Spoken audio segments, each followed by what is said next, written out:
Paste ಮಾಡ್ತಾರೆ ಸಣ್ಣ paste ಆಯ್ತು ಬಾರ್ದು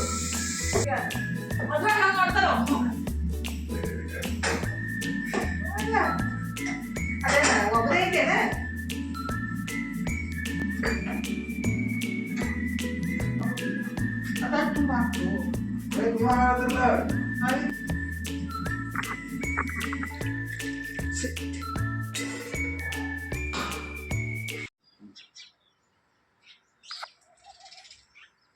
ಹಾಯ್ ಹಲೋ ನಮಸ್ಕಾರ ರೀ ಎಲ್ಲರೂ ಹೆಂಗದಿರಿ ಆರಾಮದಿರೇನು ನಾವು ಆರಾಮದೀವಿ ನೋಡ್ರಿ ನೀವು ಎಲ್ಲರೂ ಆರಾಮದಿರಂತ ಅಂದ್ಕೊಂಡ್ಬಿಟ್ಟು ಇವತ್ತಿನ ಲಾಗ್ನ ಸ್ಟಾರ್ಟ್ ಮಾಡೋನು ಬೇರೆ ಇದು ನಿನ್ನೆ ಲಾಗ್ ನೋಡ್ರಿ ನಿನ್ನೆ ಯುಗಾದಿ ಹಬ್ಬ ಇತ್ತಲ್ರಿ ಯುಗಾದಿ ಹಬ್ಬದ ದಿವಸ ಯಾವ ಥರ ಇತ್ತು ನಮ್ಮ ದಿನಚರಿ ಅಂತ ನಿಮ್ಮ ಸಂಗಟ ಶೇರ್ ಮಾಡ್ಕೊತಿದ್ರಿ ಸ್ವಲ್ಪ ಇಡುವನು ದೊಡ್ಡದನೇ ಐತಿ ಪೂರ್ತಿ ಇಡುವ ನೋಡಿಬಿಟ್ಟು ನಿಮ್ಮ ಅಭಿಪ್ರಾಯ ಅನಿಸಿಕೆಗಳನ್ನ ಕಮೆಂಟ್ ಬಾಕ್ಸ್ ಒಳಗೆ ಹೇಳೋದು ಮರ್ಯಾಕೆ ಹೋಗಬೇಡ್ರಿ ಮತ್ತು ಲಾಗ್ ಇಷ್ಟ ಆಗತ್ತಿದ್ರೆ ಲೈಕ್ ಮಾಡಿ ಶೇರ್ ಮಾಡಿ ಸಬ್ಸ್ಕ್ರೈಬ್ ಮಾಡ್ಕೊಂಡು ಸಪೋರ್ಟ್ ಮಾಡಿರಿ ಆದಷ್ಟು ಬೇಗ ನಮ್ಮ ಫ್ಯಾಮ್ಲಿನೂ 10K ಆಗಲ್ರಿ ಇದು ಬೆಳಗ್ಗೆ ಎದ್ಬಿಟ್ಟು ಇವತ್ತು 7 ಗಂಟೆ ಮೇಲೆ ಎಣ್ಣೆ ಸ್ನಾನ ಮಾಡಬೇಕ್ರಿ ಅಂದರೆ ಅಮಾವಾಸ್ಯೆ 6 ಗಂಟೆ 45 ನಿಮಿಷಕ್ಕೆ ಹೋಗುತ್ತಲ್ಲ ಹಾಗಾಗಿ ಸ್ವಲ್ಪ ಲೇಟಾಗಿಯೇ ದಿನನ ಸ್ಟಾರ್ಟ್ ಮಾಡಿದ್ವಿ ಆ್ಯಕ್ಚುಲಿ ಜಲ್ದಿ ಎದ್ದು ಯೋಗ ಎಲ್ಲ ಮಾಡಿದ್ರಿ ಆದರೆ ಜಳಕ ಮಾಡೋದು ಸ್ವಲ್ಪ ಲೇಟನ ಆಗುತ್ತೆ ಅಂತೇಳಿ ಕೆಲಸನೂ ಲೇಟ್ ಮಾಡಿದ್ದು ಈಗ ಬೆಳಗ್ಗೆ ಎದ್ದು ಫಸ್ಟಿಗೆ ಗುಬ್ಬಚ್ಚಿಗೆ ಕಾಳು ಹಾಕಿಬಿಟ್ಟು ನಾಯಿಗೂ ಊಟ ಹಾಕಿ ನನ್ನ ಕೆಲಸ ಸ್ಟಾರ್ಟ್ ಮಾಡಿದ್ದೀನಿ ನೋಡಿರಿ ಅಂದರೆ ನಿನ್ನೆ ಅಮಾವಾಸ್ಯೆಗೆ ನಾನು ಬಾಗಿಲು ಪೂಜೆ ಮಾಡಿದ್ದಿಲ್ಲ ರೀ ನಾಳೆ ಹಬ್ಬದ ದಿವಸ ಮಾಡೋಕ್ಕೆ ಬರುತ್ತೆ ಅಂತೇಳಿ ಹಂಗಾಗಿ ಮನೆ ಕ್ಲೀನ್ ಮಾಡಮ್ದಾಗ ಎಲ್ಲ ಬಾಗಿಲು ಎಲ್ಲ ಒರೆಸ್ಬಿಟ್ಟಿದ್ದು ಆದರೆ ಪೂಜೆ ಮಾಡೋಕ್ಕೆ ಹೋಗಿದ್ದಿಲ್ಲ ಇವತ್ತು ಯುಗಾದಿ ಇರ್ತೈತಲ್ರಿ ಹಾಗಾಗಿ ಹಬ್ಬದ ದಿವಸ ಪೂಜೆ ಮಾಡೋಕ್ಕೆ ಬರುತ್ತಂತ ಬೆಳಗ್ಗೆ ಎಲ್ಲನೂ ಬಾಗಿಲು ಎಲ್ಲ ನೀಟಾಗಿ ಒರ್ಸೋಕೆ ಸ್ಟಾರ್ಟ್ ಮಾಡಿದ್ದೀನಿ ನೋಡಿರಿ ಸ್ವಲ್ಪ ಸ್ಪೀಡ್ ಮೋಷನ್ದೊಳಗೆ ಅಂದರೆ ಸ್ಪೀಡಾಗಿ ಇಟ್ಬಿಟ್ಟನೆ ವಿಡಿಯೋ ಎಡಿಟ್ ಮಾಡಿದ್ದು ಅಂದರೆ 1 ತಾಸು 45 ನಿಮಿಷ ವಿಡಿಯೋ ಇತ್ತದು ಹಾಗಾಗಿ ಸ್ವಲ್ಪ ಆದಷ್ಟು ನನಗೆ ಎಷ್ಟು ಬರುತ್ತಲ್ಲ ಅಷ್ಟು ವಿಡಿಯೋನ ಎಡಿಟ್ ಮಾಡಿ ಅಪ್ಲೋಡ್ ಮಾಡಿದ್ದು ನಿಮಗೂ ಇಷ್ಟ ಆಗ್ಬೋದಂತ ಅಂದ್ಕೊಂಡಿದ್ದೀನಿ ರೀ ವಿಡಿಯೋ ಮಾಡೋದು ದೊಡ್ಡದಲ್ಲ ರೀ ಅದನ್ನ ಎಡಿಟ್ ಮಾಡಿ ಅಪ್ಲೋಡ್ ಮಾಡೋದೇ ಒಂದು ದೊಡ್ಡ ಕೆಲಸ ರೀ ಇವತ್ತು ಯುಗಾದಿ ಹಬ್ಬ ಅಲ್ರಿ ಹಾಗಾಗಿ ಫಸ್ಟಿಗೆ ಎಣ್ಣೆ ಹಚ್ಕೊಂಡು ಬೇವಿನ ಎಲೆ ಹಾಕ್ಬಿಟ್ಟು ಜಳಕ ಮಾಡೋದು ಹಾಗಾಗಿ ನಮ್ಮ ಮನೆಯವರು ಬೇವಿನ ಎಲೆನೂ ಹರಿದು ತಂದು ಕೊಟ್ಟಿದ್ರು ಮಾವಿನ ಎಲೆ ಮತ್ತು ಬೇವಿನ ಎಲೆ ಎಲ್ಲ ಹರಿದ್ಬಿಟ್ಟು ಅವನ್ನ ತೊಳೆದ್ಬಿಟ್ಟು ಇಡಾಕಂತೀನಿ ನೋಡಿರಿ ಡಸ್ಟ್ ಎಲ್ಲ ಇರ್ತೈತಿಲ್ಲ ಹಾಗಾಗಿ ಒಂದು ಸಲ ತೊಳೆದ್ಬಿಟ್ಟು ನೀರೆಲ್ಲ ಜಾನ್ ಬಿಟ್ರೆ ಅದನ್ನ ಹೂವು ಎಲ್ಲ ನಾವು ತೆಗೆದ್ಬಿಟ್ಟು ಬೇವು ಮಾಡ್ತೀವಿ ಅಂದರೆ ನಾವು ಬೇವಿನ ಎಲೆ ಹಾಕಿ ಮಾಡೋಂಗಿಲ್ಲ ಬೇವಿನ ಹೂವನ್ನ ಹಾಕಿಬಿಟ್ಟು ಮಾಡಿದ್ರಿ ಹಾಗಾಗಿ ಒಂದು ಸಲ ಎಲ್ಲನೂ ತೊಳೆದ್ಬಿಟ್ಟು ಈ ಕಡೆ ಗ್ಯಾಸ್ ಸ್ಟವ್ ಮತ್ತು ಗ್ಯಾಸ್ ಕಟ್ಟಿ ಎಲ್ಲ ಒರೆಸಿಟ್ಟಿದ್ದಾರೆ ಫಸ್ಟಿಗೆ ಅರಿಶಿನ ಕುಂಕುಮ ಹಚ್ಚಿ ನಮಸ್ಕಾರ ಮಾಡಿಕೊಂಡು ಆಮೇಲೆ ಎಣ್ಣೆನ ಬಿಸಿ ಮಾಡಿಬಿಟ್ಟು ತಲೆಗೆ ಎಣ್ಣೆ ಹಚ್ಕೊಳ್ರಿ ಆ್ಯಕ್ಚುಲಿ ಅವಾಗೆಲ್ಲ ನೀರೊಲಿ ಹಾಕ್ತಿದ್ರಲ್ಲ ಫಸ್ಟಿಗೆ ಒಲೆಯೆಲ್ಲ ಸಾರಿಸ್ಕೊಂಡು ಅರಿಶಿನ ಕುಂಕುಮ ಹಚ್ಚಿ ಬೂದಿ ಹಚ್ಚಿ ಆಮೇಲೆ ನೀರೊಲಿಗೆ ಹಾಕಿ ಎಣ್ಣೆ ಹಚ್ಕೊಂಡು ಜಳಕ ಮಾಡ್ತಿದ್ರು ಇವಾಗೆಲ್ಲ ನಾವು ಕರೆಂಟ್ ಮೇಲೆ ಕಾಸೋದ್ರಿಂದ ಅದು ಅವಶ್ಯಕತೆನೇ ಇರೋಂಗಿಲ್ಲ ಅಂದರೆ ಹಾಗಾಗಿ ಬರೀ ನಾನು ಎಣ್ಣೆ ಬಿಸಿನ ಮಾಡಿಬಿಟ್ಟು ಅದಕ್ಕೆ ಒಂದು 4-5 ಎಲೆ ಬೇವಿನ ಎಲೆ ಹಾಕಿಬಿಟ್ಟು ಅದನ್ನ ತಣ್ಣಗಾದ್ಮೇಲೆ ತಲೆಗೆ ಹಚ್ಕೋಬೇಕಾಗುತ್ತೆ ರೀ ಹೀಗಿದ್ರೆ ನಾನು ಎಣ್ಣೆನ ಬಿಸಿ ಮಾಡಿಬಿಟ್ಟು ತಣ್ಣಗಾದ್ಮೇಲೆ ಫಸ್ಟಿಗೆ ನಾನು ಸ್ವಲ್ಪ ತಲೆಗೆ ಎಣ್ಣೆ ಹಚ್ಕೊಳಕಂತೀನಿ ನೋಡಿದ್ರೆ ನಮ್ಮ ವ್ಯವಸ್ಥೆನ ನಾವೇ ಮಾಡ್ಕೋಬೇಕಾಗುತ್ತೆ ಎಲ್ಲರಿಗೆ ಕರೆದು ಎಣ್ಣೆನ ಹಚ್ಬಿಟ್ಟು ಜಳಕ ಮಾಡೋಕ್ಕೆ ಕಳಿಸ್ಬೇಕಾಗುತ್ತೆ ರೀ ಮನು ಇದ್ರೆ ತಲೆಗೆ ಎಣ್ಣೆ ಹಚ್ಕೊಳಕ್ಕೆ ಅಂತಾನು ಎಲ್ಲರಿಗೂ ಮನೆಯೊಳಗೆ ತಲೆಗೆ ಎಣ್ಣೆ ಮತ್ತು ಮೈಕೈಗೆಲ್ಲ ಎಣ್ಣೆ ಹಚ್ಕೊಂಡು ಇವತ್ತು ಅಭ್ಯಂಗ ಸ್ನಾನ ಮಾಡ್ತಾರಲ್ರಿ ಹಾಗಾಗಿ ನಮ್ಮ ಮನೆಯೊಳಗೆ ಏನು ಪದ್ಧತಿ ಐತಲ್ಲ ಅದನ್ನೇ ನಿಮ್ಮ ಸಂಗಟ ಶೇರ್ ಮಾಡಿದ್ದು ನಿಮಗೂ ಇಷ್ಟ ಆಗ್ಬೋದು ಅಂತೇಳಿ ನಿಮ್ಮ ಮನೆಯೊಳಗೆ ಎಲ್ಲನೂ ಯಾವ ಥರ ಹಬ್ಬನ ಆಚರಣೆ ಮಾಡಿದ್ರಿ ಅಂತೇಳಿ ಕಮೆಂಟ್ ಬಾಕ್ಸ್ ಒಳಗೆ ಹೇಳೋದು ಮರ್ಯಾಕೆ ಹೋಗಬೇಡ್ರಿ ಅಂದರೆ ನಮ್ಮ ಕಡೆ ಪದ್ಧತಿ ಹಿಂಗೈತಿ ನಾವು ಈ ಥರ ಮಾಡೋದು ಅಂದರೆ ಆಲ್ಮೋಸ್ಟ್ ಎಲ್ಲರೂ ನಮ್ಮ ಉತ್ತರ ಕರ್ನಾಟಕ ಕಡೆ ಆಗಲಿ ಮತ್ತು ಕರ್ನಾಟಕದೊಳಗೆ ಇದೇ ಥರ ಫಸ್ಟಿಗೆ ಯುಗಾದಿ ಹಬ್ಬದ ದಿವಸ ಎಣ್ಣೆ ಸ್ನಾನ ಮಾಡೋದ್ರಿ ಹಾಗಾಗಿ ಬೆಳಗ್ಗೆ ಎದ್ದು ಕೂಡಲೇ ಎಣ್ಣೆ ಹಚ್ಕೊಂಡು ಒಂದು 5-10 ನಿಮಿಷ ಬಿಟ್ಟು ಜಳಕ ಮಾಡೋದು ಬೆಸ್ಟ್ ರೀ ಆ್ಯಕ್ಚುಲಿ ಇವತ್ತು ಶಾಂಪು ಯೂಸ್ ಮಾಡಬಾರ್ದು ಸೀಗೆಕಾಯಿ ಯೂಸ್ ಮಾಡಬೇಕಿತ್ತು ನಾನು ಸೀಗೆಕಾಯಿ ಇತ್ತು ಅದನ್ನ ಪೌಡ್ರ್ ಮಾಡಿ ಇಡೋದು ನೆನಪಾಗಿಲ್ಲ ರೀ ಇಲ್ಲಾಂದರೆ ರಾತ್ರಿನೇ ನೆನೆಸಿಟ್ಟು ಬೆಳಗ್ಗೆ ಯೂಸ್ ಮಾಡಬೇಕು ಆದರೂ ಸ್ವಲ್ಪ ಶಾಂಪೂನ ಯೂಸ್ ಮಾಡಿಬಿಟ್ಟೆ ತಲೆಯೆಲ್ಲ ವಾಶ್ ಮಾಡ್ಕೊಂಡ್ಬಿಟ್ರೆ ಅವಾಗೆಲ್ಲ ನಾವು ಸಣ್ಣವರಿದ್ದಾಗ ಶಾಂಪು ಹಚ್ಚಿ ತಲೆ ಬಿಡಿಸ್ತಿತ್ತಿಲ್ಲ ರೀ ಬರೀ ಎಣ್ಣೆ ಹಚ್ಕೊಂಡು ಹಾಗೆ ನೀರು ಹಾಕಿಬಿಡ್ತಿದ್ರು ಅದು ಇಡೀ ದಿವಸ ಎಣ್ಣೆ ಮೈ ಕೈಗೆ ತಲೆಗೆ ಎಲ್ಲ ಹಾಗೆ ಎಣ್ಣೆ ಇರ್ತಿತ್ತು ಇವಾಗೆಲ್ಲ ಆ ಥರ ಯಾರೂ ಎಣ್ಣೆ ತಲೆಯೊಳಗೆ ಇರೋಕೆ ಇಷ್ಟಪಡೋಂಗಿಲ್ಲ ರೀ ಹಾಗಾಗಿ ಶಾಂಪು ಹಾಕಿಬಿಟ್ಟೆ ವಾಶ್ ಮಾಡ್ಕೊಳ್ಳೋದು ಈಗಿದ್ರೆ ನಮ್ಮ ಮನೆಯವ್ರಿಗೆ ತನಗೆ ಎಲ್ಲರಿಗೆ ಎಣ್ಣೆ ಹಚ್ಚಾಕಂತೀನಿ ನೋಡ್ರಿ. ನನ್ನ ಮಗನಿಗಂತೂ ಒತ್ತಾಯ ಮಾಡಿ ಸಣ್ಣ ಹಿಡ್ಕೊಂಡು ಹಂಗೆ ರೀ ಎಣ್ಣೆ ಹಚ್ಬಿಟ್ರಿ ಏನು ಆಗುತ್ತಲ್ಲ ಅವನಿಗೆ ಫುಲ್ ಇರಿಟೇಷನ್ ಅನ್ಸುತ್ತೆ ರೀ. ತಲೆಗೆ ಇಷ್ಟ ಹಚ್ಚಬೇಕು, ಮೈ ಕೈಗೆ ಮುಖಕ್ಕೆ ಎಲ್ಲಿ ಬರಬಾರ್ದು. ಅದು ಇಡುವ ಬಂದಾಗೋ ಮಟ್ಟ ಅವನು ಎಣ್ಣೆ ಹಚ್ಕೊಳಕ್ಕೆ ಬರೋಂಗಿಲ್ಲ ರೀ. ಹಾಗಾಗಿ ಫಸ್ಟಿಗೆ ಇಡುವ ಬಂದ್ ಮಾಡಿಬಿಡ್ತಾನೆ. ಅವನಿಗೆ ತಲೆಗೆ ಎಣ್ಣೆ ಹಚ್ಬಿಟ್ಟು ನಾನು ಜಳಕ ಎಲ್ಲ ಮುಗಿಸ್ಬಿಟ್ಟು ದೇವ್ರಿಗೆ ನಮಸ್ಕಾರ ಮಾಡಕ್ಕಂತೀನಿ ನೋಡ್ರಿ. ಇದು ಮೊನ್ನೆ ತಂದಿದ್ದು ಡ್ರೆಸ್ ಸ್ವಲ್ಪ ಫಿಟ್ಟಿಂಗ್ ಮಾಡಿದ್ದೀನಿ, ಆದ್ರೂ ದೊಡ್ಡದಾಗ್ಬಿಟ್ಟೈತಿ. ಇನ್ನು ಮತ್ತೆ ಚೇಂಜ್ ಮಾಡೋದು ಬಿಡು ಅಂತ ನಾನು ಹಂಗೆ ವೇರ್ ಮಾಡಿದ್ದು. ಈಗಿದ್ರೆ ಜಳಕ ಮುಗಿಸ್ಬಂದು ಫಸ್ಟಿಗೆ ವಿಭೂತಿ ಅರಿಶಿನ ಕುಂಕುಮ ಹಚ್ಬಿಟ್ಟು ದಿನಾನ ಹಣಿಗೆ ರೀ ದಿನಾನ ಸ್ಟಾರ್ಟ್ ಮಾಡೋದು ನೋಡ್ರಿ. ಇನ್ನು ಪೂಜೆ ಆಗಲಿ ಮತ್ತು ಬೇವು ಅದೆಲ್ಲ ರೆಡಿ ಮಾಡಬೇಕಲ್ಲ, ಹಾಗಾಗಿ ಫಸ್ಟಿಗೆ ದೇವ್ರ ಕೈ ಮುಗಿದು ಹೊಸ್ಲಾಮ ಎಲ್ಲ ತೊಗೊದ್ಬಿಟ್ಟು ನೀರು ಹಾಕಿನಿ ಹೋಗಿದ್ದೆ ರೀ. ಬಂದ ಕೂಡಲೇ ರಂಗೋಲಿ ಹಾಕಕ್ಕೆ ಬರುತ್ತಂತ. ಆ್ಯಕ್ಚುಲಿ ಕಲರೆಲ್ಲ ಹಾಕಿಬಿಟ್ಟು ದೊಡ್ಡದಾಗಿ ರಂಗೋಲಿ ಹಾಕಬೇಕಂತ ಆಸೆ ಇರ್ತೈತೆ ರೀ. ಆದರೆ 9 ಗಂಟೆಗೆ ನಮ್ಮ ಮನೆಯವರು ಹೊರಗಡೆ ಹೋಗೋರ್ದಾರ ಕೆಲಸದ ಮೇಲೆ, ಹಾಗಾಗಿ ಅಷ್ಟು ತನಕ ಎಲ್ಲ ಪೂಜೆ ಎಲ್ಲ ಮುಗಿಸ್ಬೇಕು. ಆ್ಯಕ್ಚುಲಿ 5 ಗಂಟೆಗೆ ಸ್ಟಾರ್ಟ್ ಮಾಡಿದರೆ ದಿನ ಜಲ್ದಿ ಮುಗೀತಿದ್ರಿ. ಆದರೆ ಇವತ್ತು ಲೇಟಾಗಿಯೇ ಸ್ಟಾರ್ಟ್ ಮಾಡಿದ್ದು. ಅಂದರೆ 6 ಗಂಟೆ 47 ನಿಮಿಷ ತನಕ ಅಮಾವಾಸ್ಯೆ ಇರುತ್ತಲ್ಲ, ಹಾಗಾಗಿ ಪಾಡೆ ಏನಿರುತ್ತಲ್ಲ ರೀ ಅದು 7 ಗಂಟೆ ಮೇಲೆ ಸ್ಟಾರ್ಟ್ ಆಗುತ್ತಂತ ನಾನು ಕೆಲವೊಂದು ವಿಡಿಯೋದೊಳಗೆ ನೋಡಿದ್ದು. ಹಾಗಾಗಿ ಅದೇ ಥರ ಆಚರಣೆ ಮಾಡೋದಂತ ಸ್ವಲ್ಪ ಲೇಟಾಗಿನೇ ದಿನ ಸ್ಟಾರ್ಟ್ ಮಾಡಿದ್ದು. ಸಿಂಪಲ್ಲಾಗಿ ರಂಗೋಲಿನೂ ಹಾಕಿ ಬಂದುಬಿಟ್ಟು, ಅಂದರೆ ದೊಡ್ಡದಾಗಿ ರಂಗೋಲಿ ಕಲರೆಲ್ಲ ಹಾಕ್ಕೊಂತ ಕುಂದ್ರೆ ಅದಕ್ಕೆ 1 ತಾಸು ಬೇಕಾಗುತ್ತೆ ರೀ. ಅದಕ್ಕಾಗಿ ಸಿಂಪಲ್ಲಾಗಿ ಪಟ್ಟಂತ ಆಗೋಂಥ ಒಂದು ಸಿಂಪಲ್ ರಂಗೋಲಿನೂ ತೆಗೆದು ಬಂದುಬಿಟ್ಟು ಈ ಕಡೆ ಇವತ್ತು ನೀರೆಲ್ಲ ತುಂಬಿಬಿಟ್ಟು ಅಡುಗೆಗೆ ಮತ್ತು ಪೂಜೆಗೆಲ್ಲ ಬೇಕಾಗ್ತಾವಲ್ರಿ. ಹಾಗಾಗಿ ಫಸ್ಟಿಗೆ ಬೋರನ್ನು ಚಾಲು ಮಾಡಿಬಿಟ್ಟು ನೀರನ್ನು ತುಂಬಾಕತ್ತಿದ್ದೆ ರೀ. ಈ ಕಡೆ ಬೇವು ಮಾಡೋಕೆ ಹುಂಚೆಹಣ್ಣು ನೆನೆಸಿಡ್ಬೇಕಲ್ರಿ. ಸ್ವಲ್ಪ ನೆನೆದ್ಬಿಟ್ರೆ ಅದು ರಸ ಎಲ್ಲ ಬಿಡುತ್ತೆ. ಸ್ವಲ್ಪ ಉಗುರು ಬೆಚ್ಚಗೆ ನೀರಾಗ ನೆನೆಸಿಟ್ರೆ ಇದು ಜಲ್ದಿ ನೆನೆಯುತ್ತಂತ ನಾನು ನೀರನ್ನು ಬಿಸಿ ಮಾಡಿಬಿಟ್ಟು ಹುಂಚೆಹಣ್ಣು ನೆನೆಸಿಟ್ಬಿಟ್ಟು ಈ ಕಡೆ ಶಾವ್ಗಿನ ಮಾಡಾಕತ್ತಿದ್ದು ನೋಡ್ರಿ. ಆ್ಯಕ್ಚುಲಿ ಹೋಳ್ಗೆ ಮಾಡಬೇಕು, ಜಲ್ದಿ ಆಗಂಗಿಲ್ಲ, ಮತ್ತು ಮಧ್ಯಾಹ್ನ ಮೇಲೆ ಮಾಡೋಕ್ಕೆ ಬರುತ್ತಂತ ನಾನೀಗ ಬರೀ ಶಾವ್ಗೆ ಅಷ್ಟೇ ಮಾಡಿಬಿಟ್ಟು ನೈವೇದ್ಯ ಪೂಜೆ ಎಲ್ಲ ಮಾಡ್ರೈತಂತ ಅಂದ್ಕೊಂಡ್ಬಿಟ್ಟು ಈ ಕಡೆ ಶಾವ್ಗಿನೂ ಕುದಿಸಾಕಿಟ್ಟು ದೇವ್ರ ಸಾಮಾನೆಲ್ಲ ತಿಕ್ಕಿ ತೊಳಿಬೇಕಲ್ರಿ. ಹಾಗಾಗಿ ದೇವ್ರ ಸಾಮಾನು ತಿಕ್ಕಿ ತೊಳೆಯೋ ಕೆಲಸ ಸ್ಟಾರ್ಟ್ ಮಾಡಿದ್ದೀನಿ ನೋಡ್ರಿ. ಇಷ್ಟು ಗಡಿಬಡಿ ಇರುತ್ತಲ್ಲ ಬೆಳಗ್ಗೆ ಅಂತೂ ಫುಲ್ ಟೆನ್ಷನ್ನು ಆಗ್ತಾ ಇರ್ತೈತಿ. ಹಬ್ಬದ ದಿವಸ ಟೆನ್ಷನ್ ಮಾಡ್ಕೋಬಾರ್ದು ಅಂತ ಹಂಗೆ ಕೂಲಾಗಿರೋದು. ಅದ್ರಾಗ ದೊಡ್ಡವರಾದ್ಮೇಲೆ ಮಕ್ಕಳು ಪಟ್ಟಂತ ಕೆಲಸ ಕೇಳಿಕಂದ್ರೆ ಜಾಸ್ತಿನೇ ಟೆನ್ಷನ್ ಅಂತ ಅನ್ಸುತ್ತೆ ರೀ. ಮನೋಗಿದ್ರೆ ಜಳಕ ಮಾಡು ಅಂತೇಳಿ ಸಾಕಾಯಿತು. ಅವನು ಜಳಕನೂ ಮಾಡಲಿಲ್ಲ, ಹಾಗಾಗಿ ಸ್ವಲ್ಪ ಸಿಟ್ಟೂ ಬಂದಿತ್ತು. ಆದರೆ ಏನು ಮಾಡೋಕ್ಕಾಗಂಗಿಲ್ಲ ರೀ. ಹಬ್ಬದ ದಿವಸ ಟೆನ್ಷನ್ ತೊಗೋಬಾರ್ದು, ಒದರಾಗಬಾರ್ದು ಅಂತೇಳಿ ಕೂಲಾಗಿರೋದಾಗುತ್ತೆ. ಈ ಕಡೆ ನಾನು ದೇವ್ರ ಸಾಮಾನೆಲ್ಲ ತಿಕ್ಕೊಟ್ಬಿಟ್ಟು ಪಂಚಪಾಳಿನೂ ರೆಡಿ ಮಾಡಾಕಂತೀನಿ ನೋಡ್ರಿ. ಅದನ್ನೆಲ್ಲ ತೊಗೊದ್ಬಿಟ್ಟು ಮತ್ತೆ ಬೇರೆ ಅರಿಶಿನ ಕುಂಕುಮ ಮತ್ತು ಅಕ್ಷತೆ ಎಲ್ಲ ರೆಡಿ ಮಾಡಾಕತ್ತಿದ್ದು. ಅಕ್ಷತೆ ಮಾಡೋ ಮುಂದಾಗ ಏನೈತಂದ್ರೆ ನೀರೆಲ್ಲ ಹಾಕಿಬಿಟ್ಟು ಕಲ್ಸಕ್ಕೆ ಹೋಗಬಾರ್ದು, ಹಾಳಾಗ್ಬಿಡ್ತಾವ್ರಿ. ಅಂದ್ರೆ ಬೂಸ್ಟ್ ಬಂದಂಗೆ ಆಗ್ತಾವೆ. ಸ್ವಲ್ಪ ತುಪ್ಪನ ಹಾಕಿ ಅಕ್ಕಿಗೆಲ್ಲ ಮಿಕ್ಸ್ ಮಾಡಿಬಿಟ್ಟು ಆಮೇಲೆ ಅರಿಶಿನ ಕುಂಕುಮ ಸ್ವಲ್ಪ ಪಚ್ಕರ್ಪೂರ ಅಥವಾ ಕರ್ಪೂರ ಹಾಕಿ ಮಿಕ್ಸ್ ಮಾಡ್ಕೊಂಡ್ಬಿಟ್ಟು ಅಕ್ಷತೆನ ರೆಡಿ ಮಾಡಿ ಇಟ್ಟರಾಯ್ತು.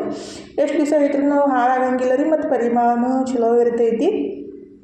ಈಗಿದ್ರೆ ಅದನ್ನೂ ರೆಡಿ ಮಾಡಿ ಇಟ್ಬಿಟ್ಟು ಈ ಕಡೆ ನಮ್ಮ ಮನೆಯವ್ರು ದೇವರೆಲ್ಲ ಒರೆಸಿ ಇಟ್ಟಿದ್ರು. ಹಾಗೆ ಹೂಡಾಕತ್ತಿದ್ರು. ಅರಿಶಿನ ಕುಂಕುಮ ಹಚ್ಬಿಟ್ಟು ಇಡಬೇಕ್ರಿ ಫಸ್ಟಿಗಂತೆ ಅವ್ರಿಗೆ ಹೇಳಿದೆ. ಅಂದರೆ ಅವರಿಗೆ ಹೇಳ್ಕೊಡ್ಬೇಕು. ಈ ಕಡೆ ನನ್ನ ಕೆಲಸನೂ ನಾನು ಮಾಡಬೇಕ್ರಿ.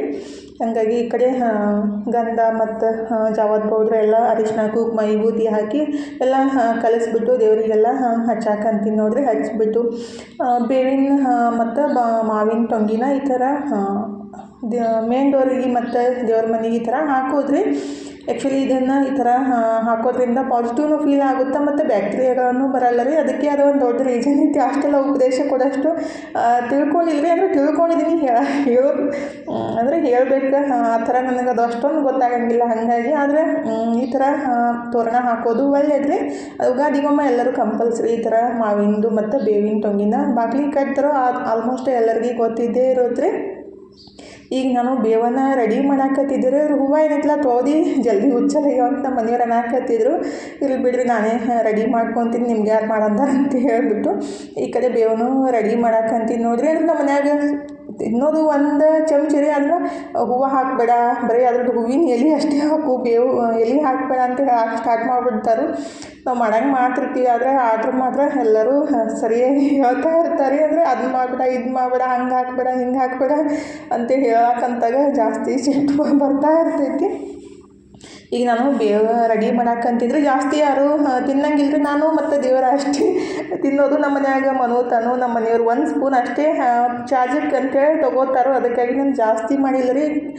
ಕೆಲವೊಬ್ರಂತೂ ಒಂದೊಂದು ಬೊಗೋಣಿಗಟ್ಟಲೆ ಮಾತ್ರ ಅಂದ್ರೆ ಮನ್ಯಾಗೆಲ್ಲರೂ ಒಂದೊಂದು ಗ್ಲಾಸ್ ಕುಡಿದ್ಬಿಟ್ರೆ ದೇಹಕ್ಕೆ ತಂಪಾಗುತ್ತೆ ರೀ. ಅಂದರೆ ನಮ್ಮ ಮನ್ಯಾಗ ಯಾರೂ ಕುಡಿಯಂಗಿಲ್ಲ ಅಂತ ನಾನು ಸ್ವಲ್ಪ ರೆಡಿ ಮಾಡ್ಕೊಳಕತ್ತಿದ್ದು ಹುಣಸೆಹಣ್ಣಿನ ರಸ ಮತ್ತು ಅದಕ್ಕೆ ಬೆಲ್ಲ ಮತ್ತು ಮಾವಿನಕಾಯಿ ಕಟ್ ಮಾಡಿ ಮತ್ತು ಸ್ವಲ್ಪ ಏಲಕ್ಕಿ ಬೇಕಂದ್ರೆ ಒಂದು ಚಿಟಿಕೆ ಅಷ್ಟು ಉಪ್ಪು ಹಾಕಿ ಚಲೋತ್ನಾಗೆ ಮಿಕ್ಸ್ ಮಾಡ್ಬೇಕ್ರಿ. ಮತ್ತು ಬೇವಿನ ಎಲೆ ಅಥವಾ ಬೇವಿನ ಹೂವನ ಹಾಕೋದು ನಾವು. ನಾನಿಲ್ಲಿ ಬೇವಿನ ಹೂವನ ಹಾಕಿದ್ದೀನಿ ರೀ. ಹಾಕಿ ಮಿಕ್ಸ್ ಮಾಡಿಬಿಟ್ಟು ಬೇವನ್ನು ಈ ಥರ ರೆಡಿ ಮಾಡೋದು. ಇದಕ್ಕೆ ಆ್ಯಕ್ಚುಲಿ ಡ್ರೈ ಫ್ರೂಟ್ಸ್ ಮತ್ತು ಹಣ್ಣು ಎಲ್ಲ ಮಿಕ್ಸ್ ಮಾಡಿ ಮಾಡಬೇಕು, ಇನ್ನೂ ಬೆಸ್ಟ್ ಇರುತ್ತೆ. ಆದರೆ ನಮ್ಮನ್ಯಾಗ ಯಾರು ತಿನ್ನಂಗಿಲ್ಲ ಅಂತೇಳೋ ದೇವ್ರ ನೈವೇದ್ಯಕ್ಕಂತ ಸಿಂಪಲಾಗಿದೆ ಈ ಥರ ಮಾಡೋದು. ಸುಮ್ಮನೆ ಹೈರಾಣಾಗಿಬಿಟ್ಟು ಮಾಡಿಬಿಟ್ಟು ನೀವು ತಿನ್ನಿರಿ ಅನ್ನೋದು ಮತ್ತು ಅವರು ಅಲ್ಲ ಅಂತಾರೋ. ಅದಕ್ಕಾಗಿ ಸಿಂಪಲಾಗಿ ಈ ಥರ ಮಾಡಿಬಿಟ್ರೆ ಆಗುತ್ತಲ್ರಿ. ಈಗ ಬೇವನು ರೆಡಿ ಮಾಡಿಬಿಟ್ಟು ಶಾವ್ಗಿನ ನೈವೇದ್ಯಕ್ಕೆ ಮಾಡಿದ್ದೆ ಅಲ್ರಿ.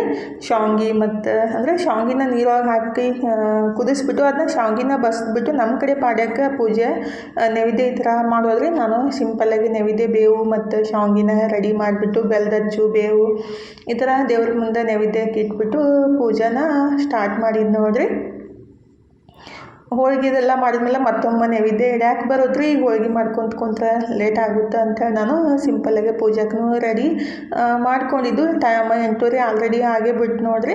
ಇನ್ನು ಪಟ್ ಅಂತ ಪೂಜೆನ ಮುಗಿಸ್ಬಿಡ್ಬೇಕು.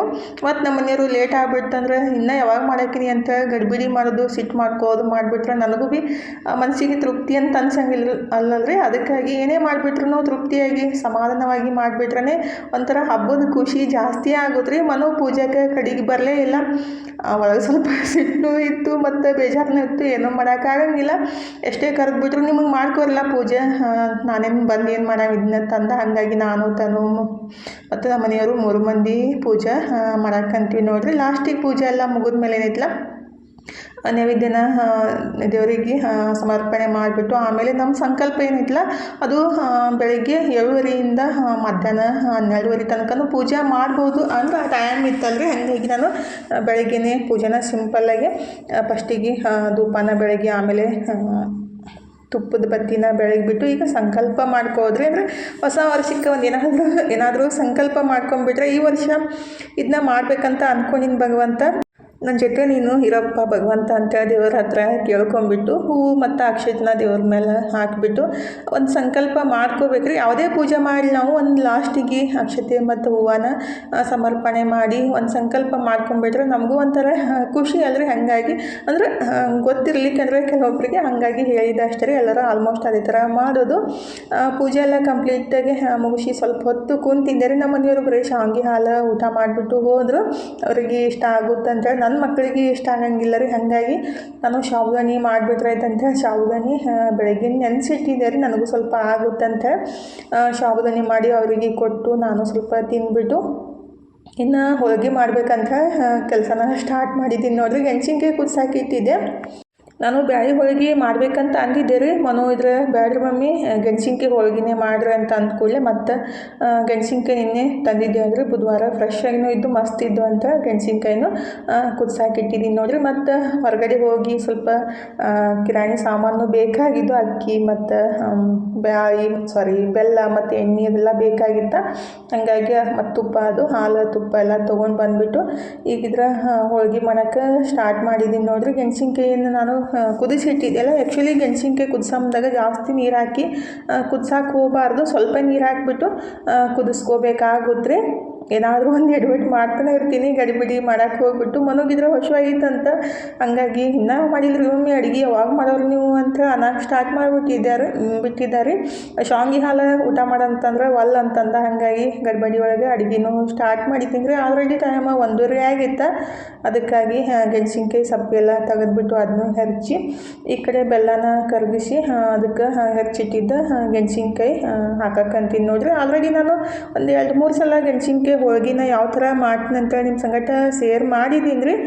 ಭಾಳ ಮಸ್ತ್ ಆಗ್ತಾವೆ. ಅದ್ರಾಗ ನಮ್ಮ ಮನೆಯವ್ರಿಗೆ ಆಯಿತು ಮನೋಗೆ ಆಯಿತು ಗೆಣಸಿನ್ಕಾಯಿ ಹೋಳ್ಗೆ ಜಾಸ್ತಿ ಇಷ್ಟ ಆಗ್ತಾವೆ ರೀ. ಈಗ ಬ್ಯಾಸ್ಗಿನೂ ಐತಲ್ಲ ಮತ್ತು ಬ್ಯಾಳಿ ಹೋಳ್ಗಿಕ್ಕಿಂತ ಇದೇ ಬೆಸ್ಟ್ ಅಂತೇಳಿ ನಾನು ಮನೋ ಮಾಡಂತ ಅಂದ್ಕೂಡಲೇ ರೆಡಿ ಮಾಡಾಕತ್ತೀನಿ ನೋಡ್ರಿ. ಬೆಲ್ಲ ಎಲ್ಲ ಕರಗಿದ್ಮೇಲೆ ಹೆಚ್ಚಿಟ್ಟಿದ್ದ ಮೆಣಸಿನ್ಕಾಯಿ ಹಾಕಿ ಚಲೋ ಹೊತ್ನಾಗೆ ಒಂದು 5-7 ನಿಮಿಷ ಅದನ್ನ ಈ ಥರ ಗಟ್ಟಿ ಆಗೋ ಮಟ್ಟ ಬೆನ್ಸ್ಕೊಬೇಕ್ರಿ ಹೈ ಫ್ಲೇಮ್ ಒಳಗೆ. ಅಂದ್ರೆ ಜಾಸ್ತಿ ಉರಿ ಇಟ್ಟು ಬೆನ್ಸ್ಕೊಂಡ್ಮೇಲೆ ಅದು ಗಟ್ಟಿ ಆಗುತ್ತೆ. ಅವಾಗ ಗ್ಯಾಸ್ ಬಂದ್ ಮಾಡಿ ತಣ್ಣಗಾಗಕ್ಕೆ ಬಿಡಬೇಕು. ಹೂರ್ಣ ರೆಡಿ ಆಗುತ್ತೆ ರೀ. ಈಗಿದ್ರೆ ನಾನು ಈ ಕಡೆ ಹೋಳ್ಗೆ ಮಾಡೋಕ್ಕೆ ಹಿಟ್ಟನ್ನು ಕಲಸಿಡಾಕಂತೀನಿ ನೋಡ್ರಿ. ಗೋಧಿ ಹಿಟ್ಟಿಗೆ ಸ್ವಲ್ಪ ಉಪ್ಪು ಹಾಕಿಬಿಟ್ಟು ನೀರು ಹಾಕಿ ಸ್ವಲ್ಪ ಚಪಾತಿ ಹಿಟ್ಟಿನಕ್ಕಿಂತ ಸ್ವಲ್ಪ ಮೆತ್ತಗೆ ಕಲಿಸ್ಬಿಟ್ಟು ಅದನ್ನು ಇಟ್ಟಿದ್ದೀನಿ ರೀ. ಈ ಕಡೆ ಬದ್ನಿಕಾಯಿ ಪಲ್ಯ ಮಾಡೋಣಂತ ನಾನು ಬದ್ನಿಕಾಯಿ ಕಟ್ ಮಾಡೋಕ್ಕೆ ತೊಗೊಳಕತ್ತಿದ್ದೆ. ನನ್ನ ಮಗ ಬಂದುಬಿಟ್ಟು ನಾನು ಕಟ್ ಮಾಡಿ ಕೊಡ್ತೀನಿ ರೀ ಮಮ್ಮಿ ಅಂತ ಕಟ್ ಮಾಡೋಕ್ಕೆ ಸ್ಟಾರ್ಟ್ ಮಾಡಿದ್ದೆ ರೀ. ಬದ್ನಿಕಾಯಿದು ಪೂರ್ತಿ ಟಕಳ ಮಾಡಿಬಿಟ್ಟಿದ್ದೆ. ಅಂದರೆ ಅದು ತುಂಬ ಎಲ್ಲ ತೆಗೆದುಬಿಟ್ಟಿದ್ದಾರೆ. ಆ ಥರ ಮಾಡಿಬಿಟ್ರೆ ಟೇಸ್ಟ್ ಆಗಂಗಿಲ್ಲಪ್ಪಿ, ಅದನ್ನ ತುಂಬ ಇರಬೇಕು ಅಂದ್ರೇ ಟೇಸ್ಟ್ ಆಗುತ್ತಂತೆ ನಾನು ಹೇಳಾಕತ್ತಿದ್ದೆ ರೀ. ಅದಕ್ಕೇನಾಗುತ್ತೆ ಮಮ್ಮಿ ಅದನ್ನೇನು ವೇಸ್ಟ್ ಆಗುತ್ತಲ್ಲ ತಿನ್ನಂಗಿಲ್ಲ ಅಂತ ಅಂದ್ಕೊಳ್ಳಿ. ಅದನ್ನ ನಾವು ಪಲ್ಯ ಮಾಡಮ್ದಾಗ ಕುದಿಸ್ಬಿಟ್ರೆ ಅದು ಟೇಸ್ಟ್ ಬಿಡುತ್ತೆ. ಹಾಗಾಗಿ ಅದನ್ನ ಹಿಟ್ಟನ್ನು ಕಟ್ ಮಾಡಪ್ಪ ಅಂತ ಮನೆಗೆ ಹೇಳ್ಬಿಟ್ಟು ನಾನು ಈ ಕಡೆ ಸಾಂಬಾರ್ಗೆ ಒಗ್ಗರಣೆ ಹಾಕಾಕತ್ತಿದ್ದೆ ರೀ. ಮನೋದ್ರ ಬದ್ನಿಕಾಯಿ ಮತ್ತು ಉಳ್ಳಾಗಡ್ಡಿ ಬದ್ನಿಕಾಯಿ ಪಲ್ಯಕ್ಕೆ ಕಟ್ ಮಾಡಿ ಕೊಡಾಕತ್ತಿದ್ದಾರೆ. ಇವತ್ತು ನಾವು ಬದ್ನಿಕಾಯಿ ಪಲ್ಯ ಮತ್ತು ಬ್ಯಾಳಿ ಸಾರು ಮತ್ತು ಹೋಳ್ಗೆ ಬಜ್ಜಿ ಮತ್ತು ಅನ್ನ ಚಪಾತಿ ಇಷ್ಟೆಲ್ಲ ಮಾಡೋರು ಇದ್ದೀವಿ ರೀ. ಹಾಗಾಗಿ ಒಬ್ಬಾಕಿಗೆ ಸ್ವಲ್ಪ ಹೈರಾಣ ಆಗುತ್ತಂತ ಮನೂ ಬಂದು ಹೆಲ್ಪ್ ಮಾಡಿದ್ರಿ. ತನೂ ಇದ್ರೆ ಹೆಲ್ಪ್ ಮಾಡ್ತಿದ್ಲು. ಆಕೆಗೆ ವಾಮೆಂಟ್ ಆಗೋದು, ಹೊಟ್ಟೆ ನೋವು ಬರೋದು ಆ ಥರ ಆಗ್ತೈತ್ರಿ. ಪಿತ್ತ ಆಗೈತಂತ ಅನಿಸುತ್ತೆ. ಹಾಗಾಗಿ ಆ ಥರ ಬೆಳಗ್ಗೆ ಸ್ವಲ್ಪ ಸಾಬುದಾನಿ ತಿಂದಿದ್ಲು, ಅದನ್ನು ವಾಮೆಂಟ್ ಆಗಿಬಿಟ್ಟು ಹೊಟ್ಟೆ ನೋವು ಸ್ಟಾರ್ಟ್ ಆಗೈತೆ ಅಂತ ಅಂದ್ಕೊಂಡಿದ್ಲು. ನಾನು ಒಬ್ಬಳೇ ಅಡುಗೆ ಮಾಡಾಕತ್ತಿದ್ದೆ ರೀ. ಮನು ಇದ್ರೆ ಬಂದುಬಿಟ್ಟು ಹೆಲ್ಪ್ ಮಾಡಾಕತ್ತಿದ್ದೆ ರೀ. ಬದ್ನಿಕಾಯಿ ಉಳ್ಳಾಗಡ್ಡಿ ಎಲ್ಲನೂ ಕಟ್ ಮಾಡಿ ಕೊಟ್ಟಾರೆ. ನಾನು ಈ ಕಡೆ ಸಾಂಬಾರ್ಗೂ ಒಗ್ಗರಣೆ ಹಾಕಿಬಿಟ್ಟು ಈ ಕಡೆ ಬದ್ನಿಕಾಯಿ ಪಲ್ಯನೂ ರೆಡಿ ಮಾಡಾಕಂತೀನಿ ನೋಡ್ರಿ. ಇವತ್ತು ಅವ್ವ ಮಗ ಕೂಡ್ಬಿಟ್ಟು ಏನೆಲ್ಲ ಅಡುಗೆ ಮಾಡಿದ್ವಿ ಅಂತೇಳಿ ನೀವು ನೋಡ್ರಿ. ಮಸ್ತಾಗಿನೂ ಆಗಿತ್ತು ಅಡುಗೆ ರೀ. ಹೋಳ್ಗೆ ಸ್ವಲ್ಪನೇ ಹೋಳ್ಗೆ ನಿಂತಲ್ಲ ಸ್ವಲ್ಪ ಹರಿಯಾಕತ್ತಿದ್ದು. ಯಾಕಂದ್ರೆ ಈ ಸಲ ಸ್ವಲ್ಪ ಹಿಟ್ಟು ಜಿಗಿಟ್ ಕಮ್ಮಿ ಆಗಿತ್ತು ರೀ. ಅಂದ್ರೆ ಭಾಳ ಸಣ್ಣಾಗಿ ಬೀಸ್ಬಿಟ್ರೂ ಜಿಗಿಟ್ ಬರೋಂಗಿಲ್ಲ ರೀ. ಈ ಸಲ ಸ್ವಲ್ಪ ಸಣ್ಣಾಗಿನೇ ಜಾಸ್ತಿ ಬೀಸಿದ್ರು. ಹಾಗಾಗಿ ಸ್ವಲ್ಪ ಹಿಟ್ಟು ಜಿಗಿಟ ಕಮ್ಮಿ ಆಗಿತ್ತಂತ ಸ್ವಲ್ಪ ಹೋಳ್ಗೆ ನಿಂತಲ್ರಿ. ಭಾಳ ತೆಳ್ಳಗೆ ಮಾಡಿದ ತಕ್ಷಣ ಹರಿಯಾಕತ್ತಿದ್ದು. ಈಗಿದ್ರೆ ನಾನು ಈ ಕಡೆ ಬದ್ನಿಕಾಯಿ ಪಲ್ಯನೂ ರೆಡಿ ಮಾಡಾಕತ್ತಿದ್ದೆ ರೀ. ನನ್ನ ಮಗ ಇದ್ರೆ ಮತ್ತೆ ಉಳ್ಳಾಗಡ್ಡಿ ಕಟ್ ಮಾಡಿ ಕೊಡಾಕಂತ ನೋಡ್ರಿ. ಈ ಥರ ಕಟ್ ಮಾಡಿ ಕೊಡಾಕ ಒಬ್ರು ಇದ್ಬಿಟ್ರಂತೂ ಭಾಳ ಈಜಿ ಆಗುತ್ತೆ ರೀ ಕೆಲಸ. ಒಬ್ಬರೇ ಕಟ್ ಮಾಡ್ಕೊಂಡ್ಬಿಟ್ಟು ಅಡುಗೆ ಮಾಡೋದಂದ್ರೆ ಅಡುಗೆ ಮಾಡೋಕ್ಕಿಂತ ಇಂಪಾರ್ಟೆಂಟ್ ಅಂದ್ರೆ ರೀ ಎಲ್ಲ ತರಕಾರಿ ಕಟ್ ಮಾಡೋದು ಒಂದು ದೊಡ್ಡ ಕೆಲಸ ರೀ. ನಾನು ಅಡುಗೆ ಮಾಡ್ತಾ ಸ್ವಲ್ಪ ಡಿಸ್ಕಸ್ ಮಾಡ್ತಾ ಇದ್ವಿ. ಅಂದರೆ ಅಡುಗೆ ಮನೆಗೆ ಕಿಟಕಿ ಏನೈತಲ್ಲ ಇನ್ನೊಂದು ಚೂರ ಕೆಳಗಡೆ ಇರಬೇಕು. ಜಾಸ್ತಿ ಹೈಟ್ ಇರೋಕ್ಕಿಂತ 1-2 ಫೂಟ ಇರಬೇಕು. ಮತ್ತು ಸ್ವಲ್ಪ ಕೆಳಗಡೆ ಇದ್ರೆ ಭಾಳ ಬೆಸ್ಟ್ ಆಗುತ್ತೆ ನೋಡಪ್ಪಿ ಅಂತ ಅಂದ್ಕೊಂಡ್ಬಿಟ್ಟು ಅಡುಗೆ ಮಾಡಾಕಂತೀವಿ ನೋಡ್ರಿ. ಅಂದರೆ ಎಲ್ಲರಿಗೂ ಒಂದು ಕನಸು ಇರುತ್ತಲ್ರಿ, ಮನೆ ಹಿಂಗೆ ಕಟ್ಟಬೇಕು, ಈ ಥರನೇ ಕಟ್ಟಬೇಕಂತ ನಾವು ಅವಾಗ ಡಿಸ್ಕಸ್ ಮಾಡ್ತಾ ಇರ್ತೀವಿ. ಕಟ್ತೀವಿ ಅವಾಗ ಗೊತ್ತಿಲ್ಲ. ಆದರೆ ಈ ಥರ ಮಾಡಬೇಕು, ಆ ಥರ ಮಾಡಬೇಕು, ಆ ಥರ ಕಟ್ಟಬೇಕು ಅಂತ ಒಂದು ಏನು ವಿಚಾರ ಇರುತ್ತದ್ರಿ. ಅದನ್ನ ನೋಡಿದಾಗ ಅನ್ನಿಸ್ತಾ ಇರ್ತೈತಿ. ನಾನಂತೂ ಅಂತ ಸ್ವಲ್ಪ ಮಕ್ಕಳ ಸಂಗಟ ಡಿಸ್ಕಸ್ ಮಾಡ್ತಾ ಇರ್ತೀನಿ. ಹಾಗಾಗಿ ಅದನ್ನೇ ಡಿಸ್ಕಸ್ ಮಾಡ್ತಾ ಈ ಕಡೆ ಅಡುಗೆನೂ ಮಾಡಾಕತ್ತಿದ್ವಿ ರೀ. ಮನು ಇದ್ರೆ ಮತ್ತು ಬದ್ನಿಕಾಯಿ ಪಲ್ಯಕ್ಕೂ ಉಳ್ಳಾಗಡ್ಡಿ ಟೊಮೊಟೊ ಬದ್ನಿಕಾಯಿನೂ ಕಟ್ ಮಾಡಿ ಕೊಟ್ಟಿದ್ದ. ಈ ಕಡೆ ಇವತ್ತು ಪಾಲಕ್ಕು ಮತ್ತು ಉಳ್ಳಾಗಡ್ಡಿ ಹಾಕಿಬಿಟ್ಟು ಬಜ್ಜಿ ಮಾಡೋಣಂತ ರೀ. ಅದಕ್ಕೆ ಉಳ್ಳಾಗಡ್ಡಿ ಮತ್ತು ಪಾಲಕ್ ಕಟ್ ಮಾಡಿ ಕೊಡಪ್ಪಿ ಅಂತ ನಾನು ಹೇಳಿದ್ದೆ ರೀ. ಹಾಗಾಗಿ ಉಳ್ಳಾಗಡ್ಡಿ ಕಟ್ ಮಾಡಿ ಕೊಡಾಕತ್ತಿದ್ದೆ. ನಾನು ಈ ಕಡೆ ಬಜ್ಜಿ ಮಾಡೋಕ್ಕೆ ಹಿಟ್ಟನ್ನು ರೆಡಿ ಮಾಡ್ಕೊಳಕಂತೀನಿ ನೋಡ್ರಿ. ಹಿಟ್ಟನ್ನು ಚಾಣಿಸ್ಬಿಟ್ಟು ಇಟ್ಟಿದ್ದೀನಿ ಕಡಲೆ ಹಿಟ್ಟು. ಈ ಕಡೆ ಒಂದು ಪೇಸ್ಟನ್ನು ರೆಡಿ ಮಾಡಾಕಂತಿದ್ರಿ. ಅದಕ್ಕೆ ಮೆಣಸಿನ್ಕಾಯಿ, ಪುದೀನ, ಕೊತ್ತಂಬರಿ, ಕರಿಬೇವು ಸೊಪ್ಪು ಹಾಕಿಬಿಟ್ಟು ಪೇಸ್ಟ್ ಮಾಡಿ ಅದಕ್ಕೆ ಬಜ್ಜಿಗೆ ಹಾಕ್ಬೇಕ್ರಿ. ಸಖತ್ತಾಗಿರುತ್ತೆ. ಅಂದರೆ ನನ್ನ ಮಕ್ಕಳಿಗೆ ಮೆಣಸಿನ್ಕಾಯಿ ಕಟ್ ಮಾಡಿ ಹಾಕಿಬಿಟ್ರೆ ಅದು ಅಷ್ಟು ಇಷ್ಟ ಆಗಂಗಿಲ್ಲ ರೀ ಯಾವುದೇ ಅಡುಗೆಗೆ. ಅಂದರೆ ಉಪ್ಪಿಟ್ಟು ಅವಲಕ್ಕಿಗೆ ಆದರೆ ಸ್ವಲ್ಪ ದೊಡ್ಡದಾಗಿ ಕಟ್ ಮಾಡಿ ಹಾಕಿರ್ತೀನಿ. ಆದರೆ ಈ ಥರ ಬಜ್ಜಿ ಆಗಲಿ ತಾಲಿಪಟ್ಟಿ ಮಾಡಂದಾಗ ಮಿಕ್ಸಿಗೆ ಹಾಕಿಬಿಟ್ರೆ ಚಲೋ ಅನಿಸುತ್ತೆ. ಅದಕ್ಕೆಲ್ಲ ಏನೇನು ಬೇಕಲ್ಲ ಶುಂಠಿ ಮತ್ತು ಎಲ್ಲನೂ ಹಾಕಿಬಿಟ್ಟು ಮಿಕ್ಸರ್ಗೆ ಹಾಕಿ ಇಡಾಕತ್ತಿದ್ದೆ ರೀ. ಈ ಕಡೆ ಮನು ಇದ್ರೆ ಉಳ್ಳಾಗಡ್ಡಿನೂ ಕಟ್ ಮಾಡಿಬಿಟ್ಟು ಪಾಲಕ್ ಸೊಪ್ಪನ್ನು ಕಟ್ ಮಾಡಾಕಂತ ನೋಡ್ರಿ. ಸ್ವಲ್ಪ ಸಣ್ಣಗಿನೇ ಕಟ್ ಮಾಡಪ್ಪಿ ಅಂತ ಹೇಳಾಕತ್ತಿದ್ದೆ. ಈ ಥರ ಬಜ್ಜಿ ಮಾಡಿಬಿಟ್ರೆ ಸಖತ್ತಾಗಿರುತ್ತೆ ನೋಡ್ರಿ. ಈ ಕಡೆ ಬದ್ನಿಕಾಯಿನೂ ಎಲ್ಲನೂ ಒಗ್ಗರಣೆ ಹಾಕಿಬಿಟ್ಟು ಕುದಿಸಾಕಿಟ್ಟಿದ್ದೆ. ಆಮೇಲೆ ಏನಿತ್ತಲ್ಲ ಸ್ವಲ್ಪ ಶೇಂಗದ ಪುಡಿ ಮತ್ತು ಖಾರದ ಪುಡಿ ಹಾಕಿ ಕೊತ್ತಂಬರಿ ಸೊಪ್ಪು ಹಾಕಿಬಿಟ್ರೆ ಬದ್ನಿಕಾಯಿ ಪಲ್ಯನೂ ಮಸ್ತಾಗಿ ರೆಡಿ ಆಗುತ್ತೆ ನೋಡ್ರಿ. ಆ್ಯಕ್ಚುಲಿ ನಮ್ಮ ಉತ್ತರ ಕರ್ನಾಟಕ ಕಡೆ ಏನು ಗೊತ್ತಿಲ್ಲ, ಯಾವುದೇ ಫಂಕ್ಷನ್ ಇರಲಿ ಮತ್ತು ಹಬ್ಬ ಇರಲಿ ಬದ್ನಿಕಾಯಿ ಪಲ್ಯ ಮಾಡಿಬಿಟ್ರೆ ಜಾಸ್ತಿ ಇಷ್ಟಪಡೋದು. ಅದ್ರಾಗ ನಮ್ಮ ಮನೆಯವ್ರಿಗೆ ಮತ್ತು ಮನುಗೆ ಬದ್ನಿಕಾಯಿ ಪಲ್ಯ ಅಂದರೆ ಸ್ವಲ್ಪ ಜಾಸ್ತಿನೇ ಇಷ್ಟ ರೀ. ಹಾಗಾಗಿ ಈ ಕಡೆ ಬದ್ನಿಕಾಯಿ ಪಲ್ಯನೂ ರೆಡಿ ಮಾಡಿ ಇಟ್ಟಿದ್ದೀನಿ ನೋಡಿರಿ. ಮತ್ತು ಕುಕ್ಕರ್ ಒಳಗೆ ಅನ್ನಕ್ಕೂ ಇಟ್ಟಿದ್ದೀನಿ. ಇನ್ನೇನೈತಲ್ಲ ಬಜ್ಜಿ ಮಾಡಿಬಿಟ್ಟು ಹೋಳಿಗೆ ಅಷ್ಟು ಮಾಡಿಬಿಟ್ರೆ ಆಲ್ಮೋಸ್ಟ್ ಅಡುಗೆ ಕೆಲಸ ಎಲ್ಲ ಕಂಪ್ಲೀಟ್ ಆಗುತ್ತೆ ನೋಡಿರಿ. ಆಲ್ರೆಡಿ ಟೈಮ್ ಇಷ್ಟು ಮಾಡೋ ತನಕ ಒಂದು ತಾಸು ಆಗೇ ಬಿಡ್ತ್ರಿ. ಅಂದ್ರೆ 1:30 ಸ್ಟಾರ್ಟ್ ಮಾಡಿದ್ದು 2:30 ಆಗಕ್ಕೆ ಬಂದಿದ್ದ. ಹಾಗಾಗಿ ಇನ್ನಿದ್ರೆ ಬಜ್ಜಿ ಹಿಟ್ಟಷ್ಟು ಕಲಿಸ್ಬಿಟ್ರೈತಂತೇಳಿ ನಾನು ಪಾಲಕ್ ಸೊಪ್ಪು, ಉಳ್ಳಾಗಡ್ಡಿ ಮತ್ತು ಸ್ವಲ್ಪ ಅಡುಗೆ ಸೋಡಾ ರುಚಿಗೆ ಎಷ್ಟು ಬೇಕಷ್ಟು ಉಪ್ಪು, ಅಜ್ವೇನ ಎಲ್ಲ ಹಾಕಿಬಿಟ್ಟು ಕಲ್ಸಾಕಂತೀನಿ ನೋಡಿರಿ. ನನ್ನ ಮಗ ಇದ್ರೆ ನಾನು ಕಲಿಸ್ತೀನಿ ಖರೆ ಮಮ್ಮಿ ಉಗುರದವ್ ನೋಡಿ ನಾನು ಅಂತ ಹೇಳಕತ್ತಿದ್ದೆ ರೀ. ಹಾಗಾಗಿ ನಾನೇ ಕಲಿಸ್ತೀನಿ ಅಂತ ಕಲ್ಸಾಕತ್ತಿದ್ದೆ ರೀ. ಮನು ಇದ್ರೆ ಯಾವಾಗಲೂ ನಾನು ಅಂದರೆ ದೇವ್ರ ನೈವೇದ್ಯಕ್ಕೆ ಅಡುಗೆ ಮಾಡ್ತಾ ಇರ್ತೀನಿಲ್ಲ. ಅವಾಗ ಸ್ವಲ್ಪ ಆದ್ರೂ ತಿಂದಾಗನೇ ಸಮಾಧಾನ ರೀ. ಫಸ್ಟೆಲ್ಲ ಸಣ್ಣವಿದ್ದಾಗ ಸಣ್ಣವನ್ನಂತೇಳಿ ಸ್ವಲ್ಪ ಕೊಡ್ತಿದ್ದೆ ಹೂರಣ ಅದು ರೆಡಿ ಮಾಡಿದಾಗ. ಇವಾಗಲೂ ಅಷ್ಟೇ ನಾವೇ ದೇವರಲ್ಲಿ ಮಮ್ಮಿ ಮಕ್ಕಳು ಅಂದ್ರೆ ಅಂತ ಹೇಳ್ತೀರಿ. ಮತ್ತೀಗ ತಿನ್ಬೇಡ ಅಂತ ಅಂತಿರ್ತಾನು. ಈಗಿದ್ರೆ ಅದು ಮೆಣಸಿನ್ಕಾಯಿ ಎಲ್ಲ ಹಾಕಿಟ್ಟಿದ್ದೆ ರೀ, ಪೇಸ್ಟ ಮಾಡಿದ್ದಿಲ್ಲ. ಹಾಗಾಗಿ ಪೇಸ್ಟ್ ಮಾಡಿಕೊಡಪ್ಪಿ ಅಂತ ಅಂದ್ಕೂಡಲೇ ಸ್ವಲ್ಪ ದಪ್ಪ ಇರಲಿ ಅಂತ ನಾನು ಅಂತೀನಿ. ಬಾಯಿಗೆ ಸಿಗಬಾರ್ದಂತ ಫುಲ್ ಅದು ಹಿಟ್ಟು ಥರ ಮಾಡಿದ್ದ ಆ ಥರ ಮಾಡಬಾರ್ದು. ಸ್ವಲ್ಪ ಕೊತ್ತಂಬರಿ ಸ್ವಲ್ಪ ಪುದೀನ ಎಂಟ್ಲ ದಪ್ಪಾಗಿದ್ರೇ ಚಲೋ ಅನ್ಸುತ್ತಂತ ನಾನು ಅನ್ನಕತ್ತಿದ್ದೆ ರೀ. ಈಗಿದ್ರೆ ಅದನ್ನೂ ಪೇಸ್ಟ್ ಮಾಡಿ ಕೊಟ್ಟ ನೋಡ್ರಿ. ಈಗ ಮಸ್ತಾಗಿ ಪಾಲಕ್ ಬಜ್ಜಿ ಮಾಡೋಕೆ ಹಿಟ್ಟನ್ನು ಕಲಿಸಿದ ಅಂತೀನಿ. ನಾನು ಹಿಟ್ಟು ಕಲಿಸ್ಕೊಡ್ತೀನಪ್ಪಿ, ನೀನಿದ್ರೆ ಬಜ್ಜಿನ ಫ್ರೈ ಮಾಡಂತ ಹೇಳಿದ್ದೆ ರೀ ಮನುಗೆ. ನಾನು ಈ ಕಡೆ ಹೋಳ್ಗೆ ಮಾಡ್ತೀನಿ, ನೀನು ಅಷ್ಟೊತ್ತಿಗೆ ಬಜ್ಜಿನೂ ಫ್ರೈ ಮಾಡಿಬಿಡ್ತಿ, ಎರಡೂ ಕೆಲಸ ಒಟ್ಟಿಗೆ ಆಗ್ತಾವಂತ ಮನುಗೆ ಹೇಳ್ಕೂಡಲೇ ಮನು ಇದ್ರೆ ಬಜ್ಜಿನ ಫ್ರೈ ಮಾಡೋಕೆ ಒಗ್ಗರಣೆ ಪ್ಯಾನ್ ಇಟ್ಟಂದರೆ ಅದ್ರೊಳಗನ ಬಜ್ಜಿ ಮಾಡ್ತಾನಂತ. ಅಂದ್ರೆ ಅವ್ನು ಒಬ್ಬನಿಗೆ ಸಾಕಾಗ್ತಾವೆ, ಅಂದರೆ ಇಷ್ಟಿಷ್ಟ ಮಾಡ್ಬೋದು. ನಾನಂದೆ ಅದ್ರೊಳಗೆ ಬಜ್ಜಿ ಮಾಡಾಕತ್ರ ಒಂದು ದಿವ್ಸನ ಬೇಕಾಗ್ತಾವಪ್ಪಿ, ಎಲ್ಲರಿಗೂ ಇಷ್ಟಿಷ್ಟ ಏನೋ ಇಲಿ ಕಿವ ಹಾಕಷ್ಟನ ಮಾಡಬೇಕಾಗುತ್ತೆ ನೋಡಂತ ಅಂದ್ಕೂಡಲೇ ಮತ್ತು ಬೇರೆ ಪಾತ್ರೆ ಇಟ್ಟ ನೋಡ್ರಿ. ಅಂದರೆ ಅದು ಒಗ್ಗರಣೆ ಪ್ಯಾನ್ ಒಳಗೆ ಯಾವ ಥರ ಫ್ರೈ ಆಗ್ತಾವೆ ಬಜ್ಜಿ ಅಂತ ಅಂದ್ಕೂಡಲೇ ಅಂದರೆ ಸುಮ್ಮನೆ ಕಾಮಿಡಿ ಮಾಡಾಕತ್ತಿದ್ದಾರೆ. ಅಂದರೆ ನನಗೆ ಸಿಟ್ಟು ಬರ್ಸೋದು ಅಸಲಿಂದ ಆ ಥರ ಮಾಡ್ತಿರ್ತಾನೋ. ಕೆಲವೊಂದು ಸಲ ಅವನೇ ಸಿಟ್ಟು ಮಾಡಿಕೊಂಡು ಕುಂತಿರ್ತಾನೋ. ಇವತ್ತು ನಾನು ಒಬ್ಬಕ್ಕೇ ಅಡುಗೆ ಮಾಡಾಕತ್ತಿದ್ದೆಲ್ಲ, ಮನೂ ಹೆಲ್ಪ್ ಮಾಡಾಕತ್ತಿದ್ದಾರೆ. ಅಂದರೆ ತನೂ ಹೆಲ್ಪ್ ಮಾಡಾಕತ್ರ ಅವ್ನು ಹೋಗಿ ಮೊಬೈಲ್ ನೋಡ್ಕೊತ ಕುಂತಿರ್ತಾನೋ. ಆದರೆ ಇವತ್ತು ನಮ್ಮ ಮಮ್ಮಿ ಒಬ್ಬರೇ ಮಾಡಾಕತ್ತಾರಂತ ಬಂದುಬಿಟ್ಟು ಪಾಪ ಎಲ್ಲ ಹೆಲ್ಪ್ ಮಾಡಾಕತ್ತಿದ್ದಾರೆ. ಒಂದೊಂದ್ಸಲ ಹೆಲ್ಪ್ ಮಾಡ್ತಾನೋ ಮನ್ಸು ಬಂದರೆ, ಒಂದೊಂದ್ಸಲ ಸುಮ್ಮನೆ ಕುಂತಿರ್ತಾನೋ, ಒಂದೊಂದ್ಸಲ ಬೈಸ್ಕೊತಿರ್ತಾನೋ. ಹಂಗೆ ಅಲ್ರಿ ಮಕ್ಕಳು ಅವ್ರ ಮನಸ್ಸು ಯಾವ ಥರ ಇರುತ್ತಲ್ಲ ಆ ಥರ ಮಾಡ್ತಿರ್ತಾರೋ. ನಾವು ಅದನ್ನೆಲ್ಲ ಅಡ್ಜಸ್ಟ್ ಮಾಡಿಕೊಂಡು ಸಹಿಸ್ಕೊಂಡು ಹೋಗ್ಬೇಕಾಗುತ್ತೆ. ಈಗ ಫೈನಲಿ ಬಜ್ಜಿ ಹಿಟ್ಟನ್ನು ಕಲಿಸ್ದೆ ನೋಡಿರಿ. ಎಣ್ಣೆನೂ ಬಾಟಲ್ಗೆ ಅದು ಹಾಕಿಬಿಡಪ್ಪ ಅಂತ ಅಂದ್ಕೊಳ್ಳಿ. ಅವಾಗೇ ಹೇಳಬೇಕಿಲ್ಲ, ನಾನು ಇಷ್ಟು ತನಕ ಸುಮ್ಮನೆ ನಿಂತಿದ್ದೀನಿ ಅಂತ ಅನ್ನಕತ್ತಿದ್ದಾರೆ. ಈಗೇನಾಗಿಲ್ಲ, ಇನ್ನು ಟೈಮ್ ಐತೆ, ನಿನಗೆ ಹಸಿವಾಗೈತೆ ಅನ್ಸುತ್ತೆ ಅದಕ್ಕೆ ಹಂಗೆ ಮಾಡಾಕತ್ತಿ ಅಂತ. ಅಂದ್ರೆ ನಿಮ್ಮ ಮನೆಗೆ ಹಸಿವಾಗ್ಬಿಡ್ತಂದ್ರೆ ಸಿಟ್ಟು ಬರೋಕೆ ಸ್ಟಾರ್ಟ್ ಆಗ್ಬಿಡುತ್ತೆ ರೀ. ಹಾಗಾಗಿ ಹಸಿವಾದ ತಕ್ಷಣ ಅಡುಗೆ ರೆಡಿ ಇರಬೇಕು. ನಮ್ಮ ಮನೆಯವರಾದ್ರೂ ಅಷ್ಟೇ ರೀ, ಅಡುಗೆ ನಾವು ಮಾಡಿಟ್ಟಾಗ ಮಾತ್ರ ಉಣ್ರಿ ಅಂತ ಹೇಳಬೇಕಾಗುತ್ತೆ 20 ಸಲ. ಆದ್ರೆ ಅವರಿಗೆ ಹಸಿವಿದ್ದಾಗ ಪಟ್ ಅಂತೇಳಿ ನಮಗೆ ಹೆಂಗೆ ಗೊತ್ತಾಗುತ್ತಾ ಮಾಡೋಕ್ಕಂತ ನಾನು ಅಂದ್ಬಿಟ್ಟು ಸ್ವಲ್ಪ ಲೇಟನ ಆಗುತ್ತಪ್ಪಿ ಶಾವ್ಗೆ ಹಾಲು ಊಟ ಮಾಡಂತ ಹೇಳಿದ್ದೆ. ಆದರೆ ಸ್ವಲ್ಪೇ ಊಟ ಮಾಡಿಬಿಟ್ಟು ನನಗೆ ಅಷ್ಟೊಂದು ಇಷ್ಟ ಆಗಲಾಗಿತ್ತು ಮಮ್ಮಿ ಹೋಳಿಗೆ ಬಜ್ಜಿ ಮಾಡಿರಿ ನೀವು ಪಟ್ ಅಂತ ಅಂದ್ಬಿಟ್ಟು ಈ ಕಡೆ ನಾನು ಆಯ್ತಳಪ್ಪ ಮಾಡೋಣ ಅಂತೇಳಿ. ಅಂದರೆ ಪಟ್ ಅಂತ ಮಾಡ್ಬೇಕಂದಾಗ ಹೋಳಿಗೆ ರೆಡಿ ಆಗ್ತಾವೆ ಅಂದರೆ ಅದಕ್ಕೆ ಅದು ಸ್ವಲ್ಪ ಟೈಮ್ನೂ ಬೇಕಾಗುತ್ತೆ. ಅದಕ್ಕಾಗಿ ಈ ಕಡೆ ಬಜ್ಜಿ ಹಿಟ್ಟು ರೆಡಿ ಮಾಡಿ ಕೊಟ್ಟ ತಕ್ಷಣ ಮನೂ ಬಜ್ಜಿನ ಫ್ರೈ ಮಾಡೋಕ್ಕೆ ಎಣ್ಣೆನೂ ಬಿಸಿ ಮಾಡೋಕೆ ಇಟ್ಟಿದ್ದಾರೆ. ನಾನಿದ್ರೆ ಈ ಕಡೆ ತುಪ್ಪನ ಬಿಸಿ ಮಾಡೋಕೆ ಇಟ್ಟಿದ್ದೀನಿ. ಅಂದರೆ ನಂದಿನಿ ತುಪ್ಪ ಏನು ತರ್ತೀವಲ್ರಿ ಅದನ್ನ ಹಂಗನ ಯೂಸ್ ಮಾಡೋಕ್ಕಿಂತ ಅದನ್ನ ಸ್ವಲ್ಪ ಬಿಸಿ ಮಾಡಿಬಿಟ್ಟೇ ಯೂಸ್ ಮಾಡಬೇಕು, ಅವಾಗ ಚಲೋ ಇರೋದು ರೀ. ನಾವು ಹಂಗೆ ಇಟ್ಬಿಟ್ಟಿವಿ ಅಂದರೆ ಡಬ್ಬಿಗೆ ಹಾಕಿ ಸ್ವಲ್ಪ ಜಾಸ್ತಿ ಗಟ್ಟಿ ಆಗುತ್ತೆ. ಹಾಗಾಗಿ ಸ್ವಲ್ಪ ಬಿಸಿ ಮಾಡಿನೇ ಇಡಬೇಕು ರೀ ಅದನ್ನ ಚಲೋತ್ನಾಗೆ. ಅದನ್ನು ತುಪ್ಪನೂ ಬಿಸಿ ಮಾಡಿ ಇಟ್ಟಿದ್ದೀನಿ ನೋಡಿರಿ. ಈ ಕಡೆ ಹೋಳ್ಗೆನೂ ಮಾಡೋಕೆ ಸ್ಟಾರ್ಟ್ ಮಾಡಿದ್ದೀನಿ. ಇನ್ನಿದ್ರೆ ಮಸ್ತಾಗೆ ಹೋಳ್ಗೆನ ರೆಡಿ ಮಾಡೋದು ನೋಡಿರಿ. ಹೂರಣ ಏನು ರೆಡಿ ಮಾಡಿ ಇಟ್ಟಿದ್ದಿಲ್ಲ, ಅದನ್ನೂ ತಣ್ಣಗಾಗಿತ್ತು. ಮತ್ತು ಕಣಕನೂ ನೆಂದಿತ್ತಂದ್ರೆ ಗೋಧಿ ಹಿಟ್ಟನ್ನು ಕಲಸಿಟ್ಟಿದ್ದೆ, ಆದರೆ ಅದನ್ನೂ ನೆಂದಿತ್ತು. ಇನ್ನು ಪಟ್ ಅಷ್ಟು ಹೋಳ್ಗೆ ಮಾಡಿಬಿಟ್ರೆ ಆಗುತ್ತೆ ನೋಡಿರಿ.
ಈ ಕಡೆ ಹೋಳ್ಗಿನೂ ಸ್ಟಾರ್ಟ್ ಮಾಡಿದ್ದೀನಿ ನೋಡಿರಿ. ಫಸ್ಟ್ ಹೋಳ್ಗಿನೇ ಹರ್ಕೊಂಡೇ ಬಿಡ್ತು ಅಂದ್ರೆ ಹಿಟ್ಟು ಜಿಗಿಟಿಲ್ಲ ಅಂತ ಹೇಳಿದ್ದೆ ಅಲ್ರಿ, ಹಾಗಾಗಿ ಅದು ಹಾಕಿದ ತಕ್ಷಣ ಹರಿಯಾಕತ್ತಿದ್ದು ಅಂದ್ರೆ ಭಾಳ ತೆಳ್ಳಗೆ ಮಾಡಿದ ತಕ್ಷಣ ರೀ, ಹಾಗಾಗಿ ಸ್ವಲ್ಪ ದಿಪ್ಪಾಗೇ ಹೋಳ್ಗಿನ ಮಾಡಾಕತ್ತಿದ್ದು.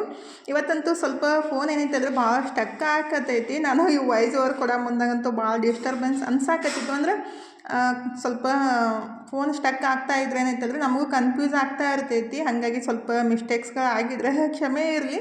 ಈಗ ಫೈನಲಿ ಹೋಳ್ಗೆ ಮಾಡಿಬಿಟ್ಟು ನೈವೇದ್ಯನ ರೆಡಿ ಮಾಡ್ಕೊಂಡಿದ್ದು ನೋಡಿರಿ. ಮನನ ನೈವೇದ್ಯ ರೆಡಿ ಮಾಡಿಬಿಟ್ಟು ದೇವ್ರ ನೈವೇದ್ಯನ ಮಾಡಾಕಂತ ನೋಡಿರಿ. ಈಗಿದ್ರೆ ಸಿಂಪಲ್ಲಾಗೆ ದೇವ್ರ ದೀಪನ ಹಚ್ಬಿಟ್ಟು ನೈವೇದ್ಯನ ಮಾಡಿಬಿಟ್ಟು ಊಟ ಮುಗಿಸೋದು ನೋಡಿರಿ. ನನ್ನ ಮಗನಿಗೆ ಹಶು ಆಗಿಬಿಟ್ಟಿತ್ತು, ಹಂಗಾಗಿ ಇದೇನಪ್ಪ ಸ್ಟಕ್ ಆಗತ್ತೆ. ಮತ್ತು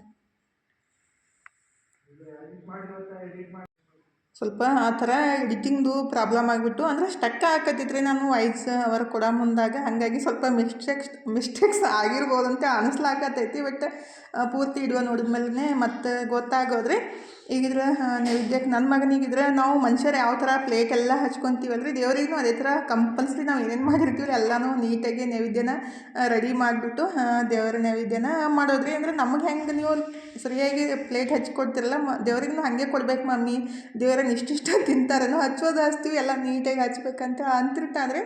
ಈಗಿದ್ರೆ ಫೈನಲಿ ನಾನು ಮತ್ತು ಮನು ಪೂಜೆ ಮಾಡಾಕತ್ತಿದ್ವಿ.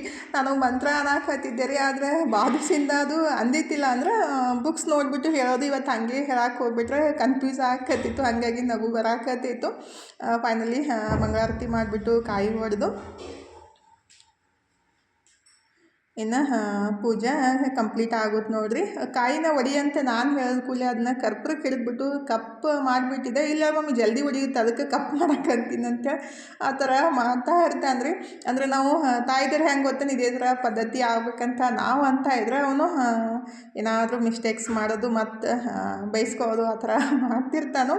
ಈಗಿದ್ರೆ ಕಾಯಿನೂ ಹೊಡ್ಯಾಕತ್ತಿದ್ದ ನೋಡಿರಿ. ಪೂರ್ತಿ ಕಪ್ಪಾಗಿಬಿಟ್ಟಿತ್ತು, ಸ್ವಲ್ಪ ಒರೆಸ್ಬಿಡಪ್ಪ. ಮತ್ತು ಅದು ಹೊಡೆದ ತಕ್ಷಣ ನೀರೊಳಗೆಲ್ಲ ಕಪ್ಪಾಗಿ ಬಂದುಬಿಟ್ಟು ಕುಡಿಯಾಕೂ ಆಗಂಗಿಲ್ಲಲ್ರಿ, ನೀರು ಜಾಸ್ತಿ ಇದ್ದು ಅಂತ ನಾವು ಪೂಜೆ ಮಾಡಾಕತ್ತಿದ್ವಿ. ಕರೆಂಟ್ನು ಹೋಗಿಬಿಟ್ಟು ಮತ್ತೀಗ ಕಾಯಿ ಹೊಡೆದ್ಬಿಟ್ಟು ದೇವ್ರ ನೈವೇದ್ಯನ ಮಕ್ಕಳಿಗೂ ಒಂದೊಂದು ಸ್ವಲ್ಪ ಕಲಿಸ್ತಾ ಇದ್ರೆ ಮುಂದೆ ಅವರಿಗೆ ಫ್ಯೂಚರ್ ಒಳಗೆ ಹೆಲ್ಪ್ ಆಗುತ್ತೆ. ಹಂಗಾಗಿ ನಾನು ನನಗೆ ಎಷ್ಟು ಸಾಧ್ಯ ಆಗುತ್ತೋ ಅಷ್ಟು ಏನೇನು ಪದ್ಧತಿನ ಸ್ವಲ್ಪ ಕಲಿಸ್ಕೊಡ್ತಾ ಇರ್ತೀನಿ ಅವಾಗವಾಗ ರೀ. ಆದ್ರೂ ಅವರಿಗೆ ಮನ್ಸು ಬಂದಾಗ ಸ್ವಲ್ಪ ಮಾಡ್ತಿರ್ತಾರೆ, ಮತ್ತು ಒಂದೊಂದು ಸಲ ಒಲ್ಲ ಅಂತಿರ್ತಾರೆ. ಈಗ ಫೈನಲಿ ಪೂಜೆನೂ ಕಂಪ್ಲೀಟ್ ಮಾಡಿದ್ವಿ ನೋಡಿರಿ. ನಾನು ಮನು ನಮ್ಮ ಮನೆಯವರು ಕೆಲ್ಸಕ್ಕೆ ಹೋಗಿದ್ರೆ, ಹಂಗಾಗಿ ನಾನು ಮನು ಇಬ್ಬರು ಪೂಜೆ ಮಾಡಿದ್ವಿ. ಮತ್ತು ತನು ಇದ್ರೆ ರೆಸ್ಟ್ ಮಾಡಾಕತ್ತಿದ್ಲು, ವಾಮೆಂಟ್ ಆಗಿತ್ತು ಅಂತೇಳಿ ಫೈನಲಿ ಪ್ಲೇಟ್ ರೆಡಿ ಮಾಡ್ಕೊಳಕಂತೀನಿ ನೋಡಿರಿ. 4 ಗಂಟೆಯಾಗಿ ಹೋಗಿತ್ತು ಟೈಮ. ಇವಾಗ ಇನ್ನು ಊಟ ಮಾಡೋದ್ರಿ. ತನು ಇದ್ರೆ ಒಲ್ಲ ಅಂತಂದಿದ್ಲು. ನಮ್ಮ ಮನೆಯವ್ರಿಗೆ ಫೋನ್ ಹಚ್ಚಿದ ತಕ್ಷಣ ಇಲ್ಲ ನಾನು 5 ಗಂಟೆಗೆ ಬರ್ತೀನಿ, ನೀವು ಊಟ ಮಾಡಿರಿ ಅಂತಂದರು. ಅದಕ್ಕಾಗಿ ನಾನಂತೂ ಊಟ ಮಾಡಿಬಿಡ್ತೀನಿ, ನೀವು ಯಾವಾಗ ಮಾಡ್ತೀರಿ ಮಾಡ್ರಿ ಅಂತ ಪ್ಲೇಟ್ ರೆಡಿ ಮಾಡಾಕಂತೀನಿ ನೋಡಿರಿ. ಆ್ಯಕ್ಚುಲಿ ಎಲ್ಲರೂ ಒಟ್ಟಿಗೆ ಸೇರಿಬಿಟ್ಟು ಊಟ ಮಾಡಿಬಿಟ್ರೆ ಇನ್ನೊಂಥರ ಹಬ್ಬದ ಖುಷಿ ಜಾಸ್ತಿ ಆಗೋದ್ರಿ. ಮತ್ತು ಅವ್ರವ್ರಿಗೆ ಟೈಮ್ ಇದ್ದಿದ್ದಿಲ್ಲ ಅಂದ್ರೆ ಮತ್ತು ಹಶು ಇದ್ದಿದ್ದಿಲ್ಲ ಅಂದರೆ ಏನೂ ಮಾಡೋಕ್ಕಾಗಂಗಿಲ್ಲ, ಹಶು ಆದರೂ ಊಟ ಮಾಡಿಬಿಡೋದು. ನನಗಂತೂ ಹೋಳಿಗೆ ಸಂಗಟ ಮಿನಿಮಮ್ ಒಂದು 4 ಚಮಚ ತುಪ್ಪ ಇಟ್ಬಿಟ್ರೆ ಹೋಳಿಗೆ ಜಾಸ್ತಿ ಇಷ್ಟ ಆಗೋದ್ರಿ. ಹಾಗಾದ್ರೆ ಬಜ್ಜಿನೂ ಎಷ್ಟು ಮಸ್ತಾಗಿ ಬಂದವು. ನನಗೆ ಹೋಳಿಗೆ ಸಂಗಟ ಬಜ್ಜಿ ಇದ್ರೆ ಜಾಸ್ತಿ ಇಷ್ಟ ಆಗೋದು. ಊಟ ಮಾಡಾಕಂತೀನಿ ನೋಡಿರಿ. ಊಟ ಮಾಡೋದು ಬರ್ರಿ. ಇವತ್ತಿನ ವಿಡಿಯೋನು ಇಲ್ಲೇ ಮುಗಿಸೋನ್ರಿ. ವಿಡಿಯೋ ಹೆಂಗೆ ಅನ್ನಿಸ್ತಂತ ಕಮೆಂಟ್ ಬಾಕ್ಸ್ ಒಳಗೆ ಹೇಳೋದು ಮರೆಯೋಕೆ ಹೋಗಬೇಡ್ರಿ. ವಿಡಿಯೋ ಇಷ್ಟ ಆಗಿದ್ರೆ ಲೈಕ್ ಮಾಡಿ, ಶೇರ್ ಮಾಡಿ, ಸಬ್ಸ್ಕ್ರೈಬ್ ಮಾಡ್ಕೊಂಡು ಸಪೋರ್ಟ್ ಮಾಡಿರಿ. ಥ್ಯಾಂಕ್ ಯು ಫಾರ್ ವಾಚಿಂಗ್ ರೀ.